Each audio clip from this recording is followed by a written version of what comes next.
नमस्कार मित्रों। मैं हूं डॉक्टर राम जी भाई। आपके लिए एक छोटी सी कहानी लेकर आया हूं।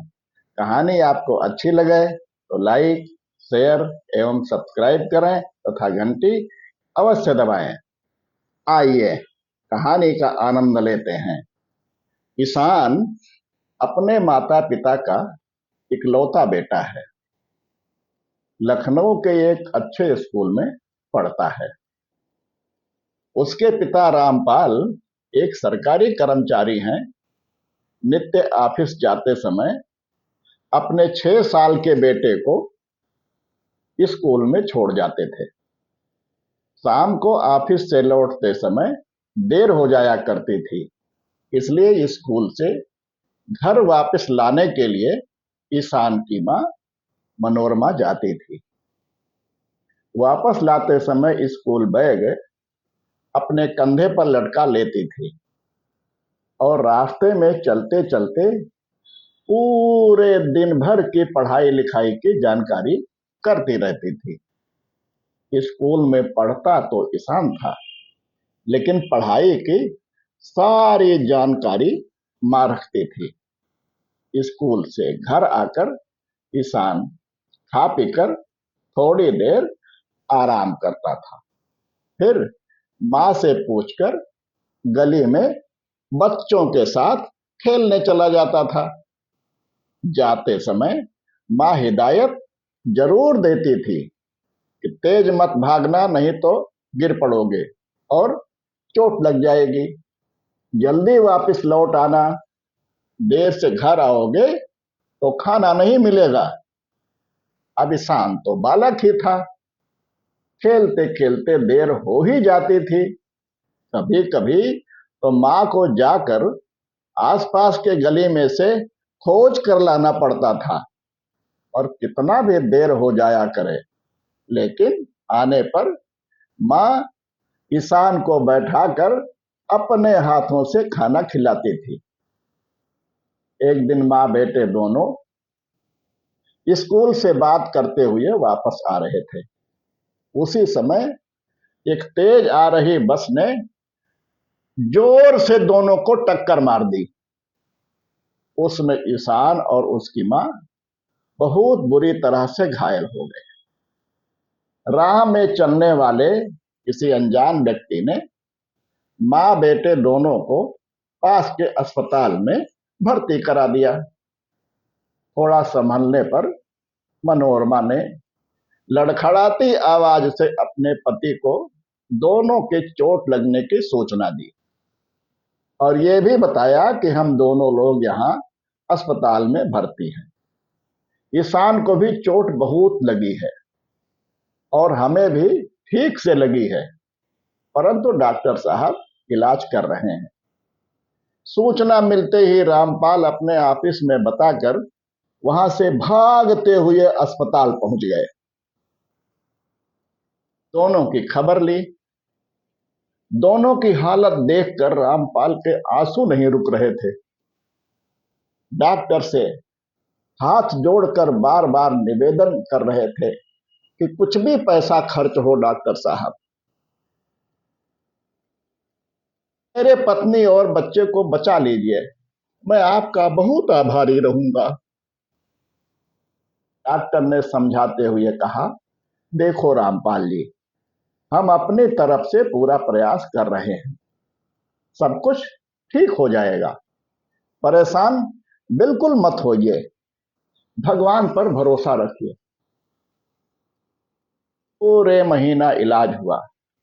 डॉक्टरों की टीम ने पूरा प्रयत्न किया और मनोरमा स्वस्थ होकर अस्पताल से घर नहीं आ पाई और उनकी वहीं मृत्यु हो गई।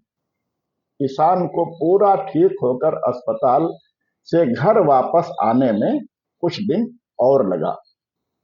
दुखी मन से रामपाल मनोरमा के मृत शरीर को लेकर घर आए और अपनी परंपरा के हिसाब से दाह संस्कार संपन्न करके सब कार्यक्रम पूर्ण किए।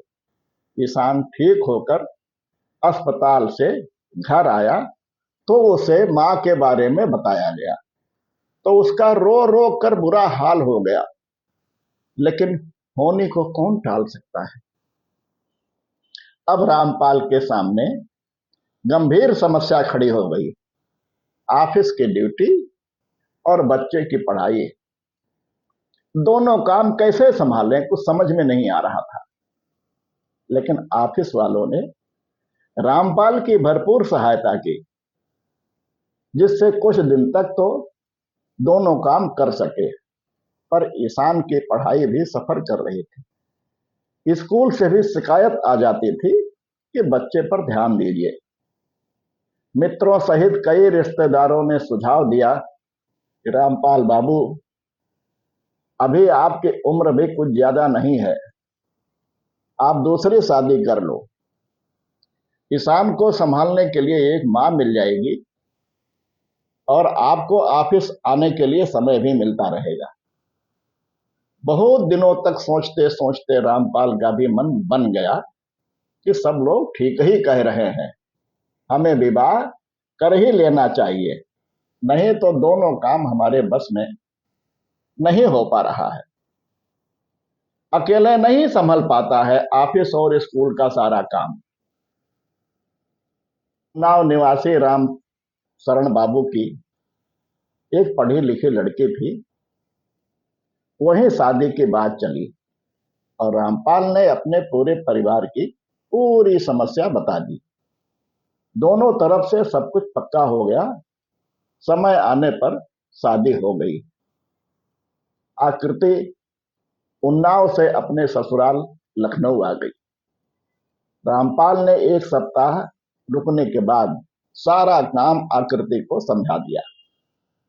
बेटे को भी समझा दिया कि बेटे, अब आज से ये तुम्हारी नई मां है, इनको उसी तरह अपनी मां समझना। कुछ दिन लगा आकृति को सारा काम समझने में। आकृति अब घर संभालती और स्कूल जाकर उसे वहां से लेकर आती थी। लेकिन मनोरमा जैसी बातचीत करती हुई स्कूल से लाती थी, वो बातें आकृति में नहीं थी।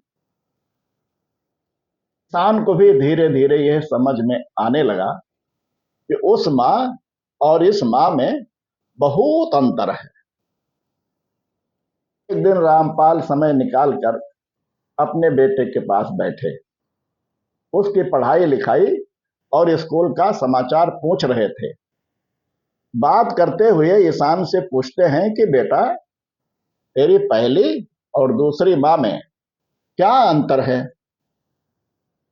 ईशान मंद स्वर में बोला, मेरी पहली मां झूठी थी और दूसरी मां सच्ची है। इस बार पर तो रामपाल सन्न रह गए। पिता रामपाल को लगा, इतनी जल्दी इस बच्चे में अपने पैदा करने वाली मां को झूठी समझने का भाव कैसे पैदा हो गया। पिता ने पूछा, यह बात तुम कैसे कह रहे हो कि पहले वाली मां झूठी थी। इस पर लड़के ने उत्तर दिया कि पहले जब हम घूमने के लिए मोहल्ले में अपने दोस्तों के साथ चला जाता था तो मां कहती थी कि बिना बताए या दोस्तों के साथ खेलने घूमने जाओगे तो तुमको खाना नहीं दूंगी। लेकिन वह खाने के समय मैं कहीं भी रहूं हमें खोज करके लाती थी और खाना जरूर खिलाती थी। लेकिन नई वाली मां ने मेरे घूमने खेलने पर रोक लगाने के लिए कहा कि अगर तुम घूमोगे और खेलोगे तो मैं तुम्हें खाना नहीं दूंगी। नई मां ने हमें खाना देना बंद कर दिया। मैं 2 दिन से भूखा हूं। ऐसी ही एक नई कहानी के साथ आपसे फिर भेंट होगी। तब तक के लिए सभी को नमस्कार।